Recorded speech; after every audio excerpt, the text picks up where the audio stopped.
February, Netflix just added Bad Boys 1 and Bad Boys 2 to their catalog. And again, if you've never seen Bad Boys 2, now it's around 20 years later. This is one of... I'm a fan of Michael Bay. I'm a big Michael Bay fan. Why? Because I understand that making a film, the most important thing is the entertainment factor. Yeah, people want to watch movies and see themselves and see other things and learn something new. But for me, action movies, it's all about explosion, good gun work, crazy car chases, chasings, and just crazy characters. And it's say for example on a random Sunday afternoon, I want to see some good action set pieces by people who seem to understand action.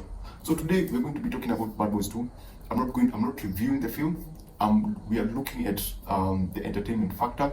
If it's a good movie to rewatch, since it's on Netflix, it's not about the action. It's not about the script. It's not about the performances.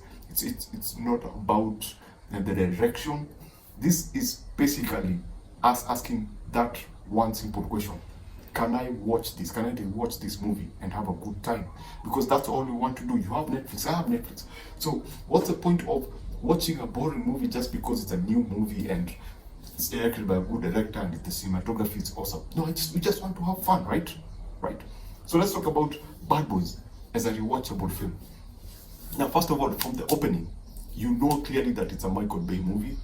The sunset, the Miami skyline, and again, the crazy camera work. Because you remember, for the first film, they had $20 million as a budget. This time, it was triple. They had 120 or 60 million dollars to work on this film. So Michael Bay clearly has enough money to spend on crazy shots, to experiment with a lot of different kind of shots. So from the beginning, he just throws you in with the crazy camera work, with the flamboyant shots, with the crazy gears. And from the word go, you understand that you're going into a Michael Bay's insanity film. I love this film. The chemistry between Will Smith and Martin Lawrence is still strong as ever. Something happens to Martin Lawrence that runs through the movie, and I find it very interesting. There are scenes that actually, because the characters are, and this is what I love about this film. If you watch the first film, you come to see the characters evolve. Other characters around these primary characters are introduced that add value to our primary characters, to the dynamics of their life experience in terms of one being single and another one being a family guy and trying to balance everything. So I've always been surprised by how they were able to bring that in, keep it playful, but keep it understandable, keep it within that structure of a film, like a cop buddy, fun action movie. But then again, bring these other complex themes of relationships and join them together, and Martin Lawrence character trying to lead the force and just gel it together and put it out there without losing the core value of this film, which is action, madness, explosions, some crazy action set pieces, and having fun. There are some scenes that there's some aged jokes that some people may not like. There's a scene in a morgue. Martin Lawrence takes some drugs and something happens to him. And some people may not be up to that, but for me, that was particularly entertaining. Now, the gun work in this film and the explosions are on a totally different level.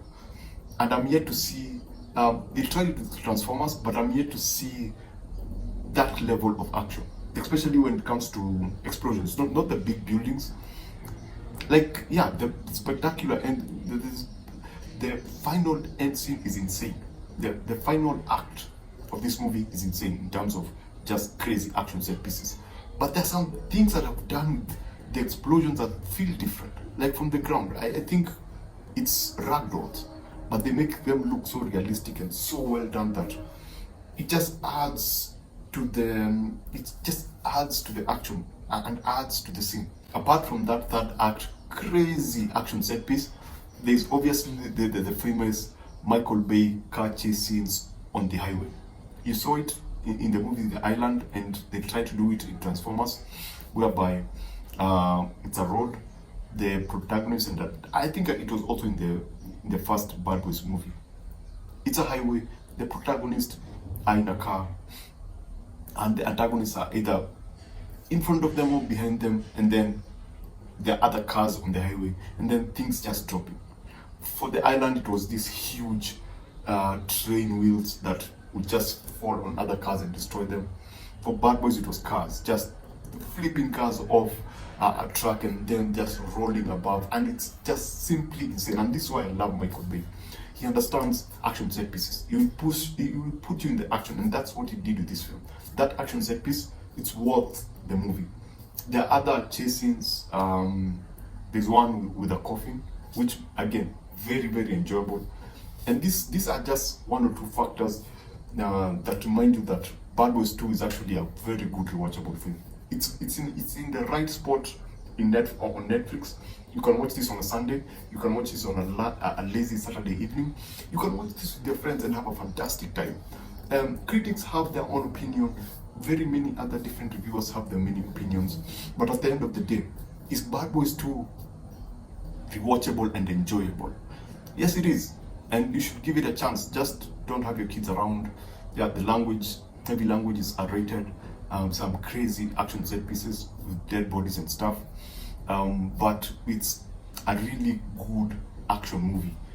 And the thing about Michael Bay that I believe sets him apart from other directors is that he puts himself in the film, not in terms of a person, but in terms of the runtime. He tries to put a lot into a movie because he understands that, we just want to see. Sometimes we just want to see prolonged, insane action set pieces. We just don't want to have those 1, 2, 3 minute meaningful action set pieces and then the movie is gone. No, we just want to see a prolonged, insane action set piece, and that's what he gives in most of his movies. You find that most of his movies are really long for no reason, but the action set pieces actually, if you were to cut them, they will be much shorter. They will make more sense, but they will not be as enjoyable as they are supposed to be in their full format. So yeah, if you see Bad Boys on Netflix, give it a watch, and yeah, try to have a good time. So thanks for watching, and see you on the next one.